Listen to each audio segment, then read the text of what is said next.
Tell you, if I knew I was going to be subbing in for Maximum Bob, I would have done up the mohawk. But it's all You in did pretty subtle. good. It's all subtle right now.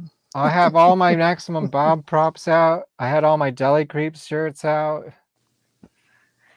Yeah, no hard feelings. It's all good. But next time we'll hype it up even more. So I actually did without your telling you. I actually put it on a couple of Buckethead boards.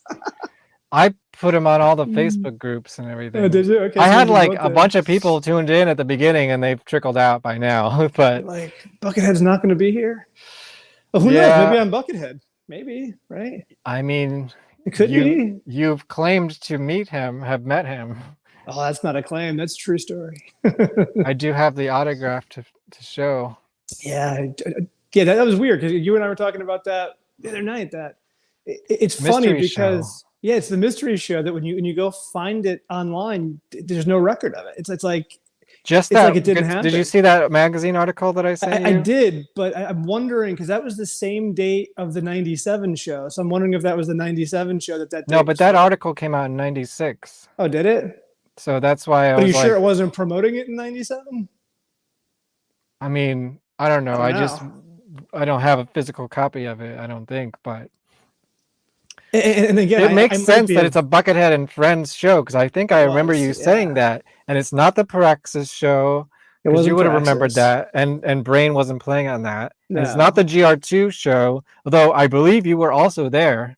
I did see, and I think I may have combined those two shows in my head. Mm-hmm. So maybe the Sean Lane opening was the G2 show. Maybe that wasn't the Buckethead and Friends. I think so because there's video of that show. I've had an audio recording of that since the 90s. Yeah. And Sean Lane comes out and does the whole Texas Chainsaw monologue thing. Yeah. So I may have combined those, but I definitely saw the Buckethead and Friends with Bernie and with Brain. And the only reason I know that is true is because I hung out with Brain after the show. Right.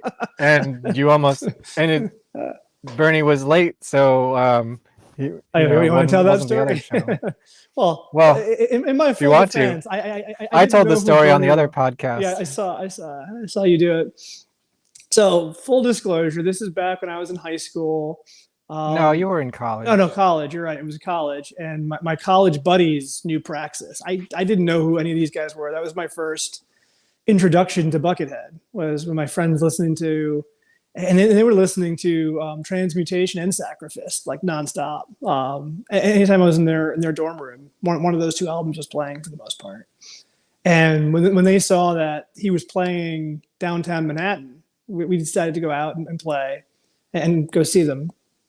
And it started off being, I don't even remember who was playing bass, but I know Brain was playing drums, Bucket was playing guitar. I think I remember you saying that Buckethead played a lot of bass that night because there was no bass player. Well, he did do like his, which you've seen in a bunch of the show videos, where he does like that whole bass through the filter with the slap bass. I've seen him do it live. I've seen him probably 10 times. Yeah. But most of it, and I remember it was him playing guitar because he had that purple ESP and it sounded amazing. There we go. I got the names up. It took me long enough. Sorry. But the show, we were probably 45 minutes to an hour into the show before Bernie Worrell showed up. And I didn't know who Bernie Worrell was. I couldn't have picked him out of a lineup. I really didn't know at the time, like P-Funk or any of that material. I do now, obviously. And all I know is we got there early and we were like front row. And I just feel this guy trying to shove and get in front. And I wasn't playing. I'm like, no. I'm here. I'm getting the view. This is my space, and he just pushes and pushes, and I bring my arm back, and I'm like, I'm going to hit this guy because, again, this is my spot. I'm watching from here, and my friend suddenly grabs my wrist. He sat next to me. He goes, "What are you doing?" And I'm like, "Well, this guy's trying to push ahead, and I'm not playing." He goes, "Dude, that's Bernie Worrell." I'm like, "Who?" He's like, "Dude, that's Bernie Worrell." And he kind of pulls me aside, and Bernie just kind of scoots past.